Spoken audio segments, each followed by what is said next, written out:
1955 ஆண்டு மொத்தம் 34 தமிழ் படங்கள் வெளிவந்தன. அதில் 4 படங்கள் மாபெரும் வெற்றி பெற்றன, திரும்பி பார்க்க வைத்தன.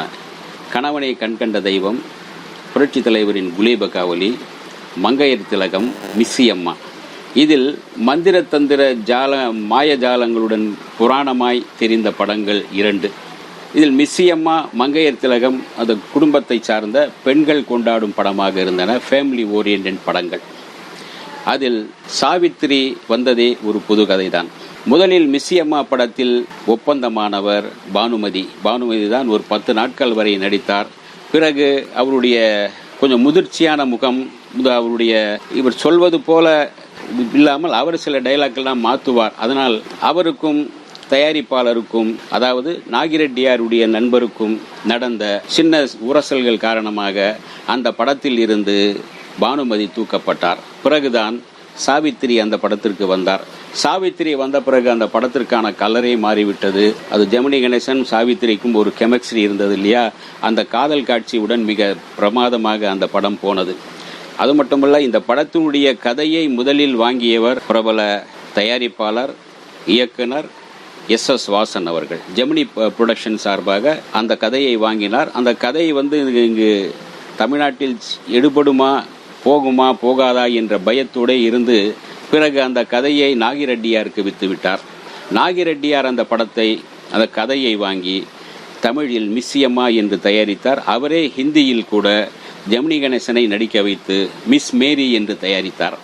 அதாவது 50 ஆண்டுகளுக்கு முன்பே வேலையில்லா திண்டாட்டம், வேலைக்காக 2 பேர், ஒரு ஆணும் பெண்ணும் கணவன் மனைவியாக நடிக்க வேண்டிய சூழ்நிலை ஏற்படும். இதுதான் கதையின் மையப்புள்ளி. மிக அழகாக இந்த படத்தை உருவாக்கியிருந்தார்கள். தமிழில் மாபெரும் வெற்றி பெற்றது. குலேப காவலிக்கு அடுத்தது கவிஞர் தஞ்சை ராமையா தாஸ் பாடல்கள் வசனம் எழுதிய படம்தான் மிஸ்ஸியம்மா.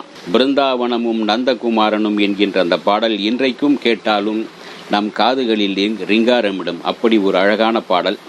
மாயமே நான் அறியேன் என்கின்ற ஒரு பாடலும், என்னையாளும் மேரி மாதா என்கின்ற ஒரு பாடலும், வாராயோ வெண்ணிலாவே கேளாயோ எங்கள் கதையே என்கின்ற ஒரு பாடலும், பிருந்தாவனமும் நந்தகுமாரனும் யாவருக்கும் பொது செல்வம் அன்றோ என்கின்ற அந்த பாடலும் மிகப்பெரிய அளவில் அந்த படத்திற்கு ஒரு பக்கமாக அமர்ந்து பட்டையை தீட்டியது. படத்திற்கு மிகப்பெரிய பலமும், அந்த காலகட்டத்தில் திரும்பிய பக்கமெல்லாம் அந்த பாடல்தான் பட்டி தொட்டி எங்கும் ஒளிக்கொண்டிருந்தது.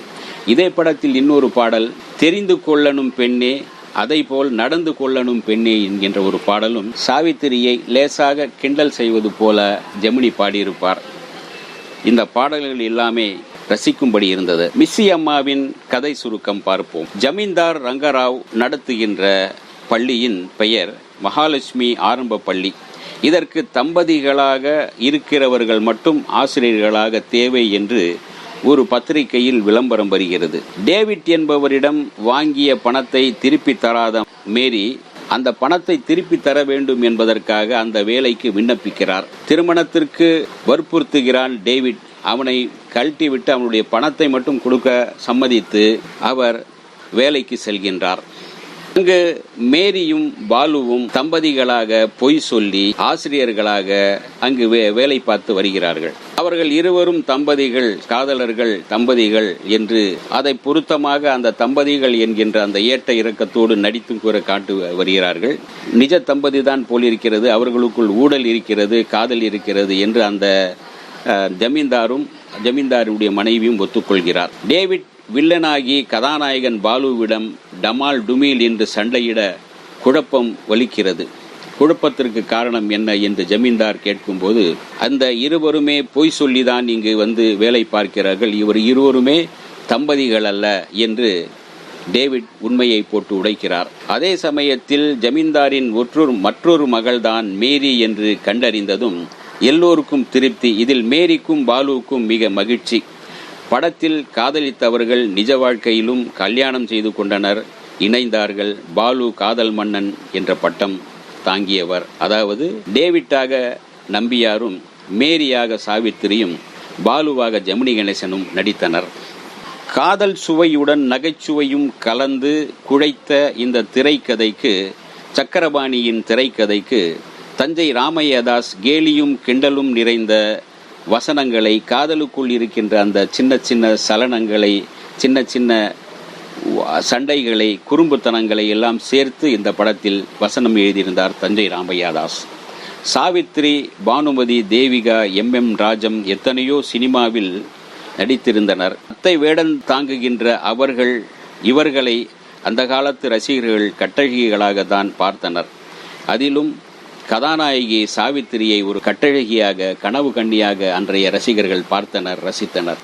மகாதேவி, பாசமலர், பரிசு, நவராத்திரி போன்ற படங்களால் நடிகையர் திலகம் என்று சாவித்திரியை கொண்டாடிய காலகட்டத்தில் அவரை கனவு கண்ணியாக நினைக்க வேண்டும் என்றால் மிஸ்ஸி அம்மா படத்தை பார்த்தால் நிச்சயமாக அவரை கனவு கண்ணியாக ஏற்றுக்கொள்வார்கள். அந்த அளவுக்கு அதில் அவருடைய நடிப்பின் சுவையும் அவருடைய அழகின் வெளிப்பாடும், உடல் மெலிந்து மிக அழகாக அவர் கனவு கண்ணியாகவே இருந்தார் தமிழ் சினிமா ரசிகர்களின் இதயங்களில்.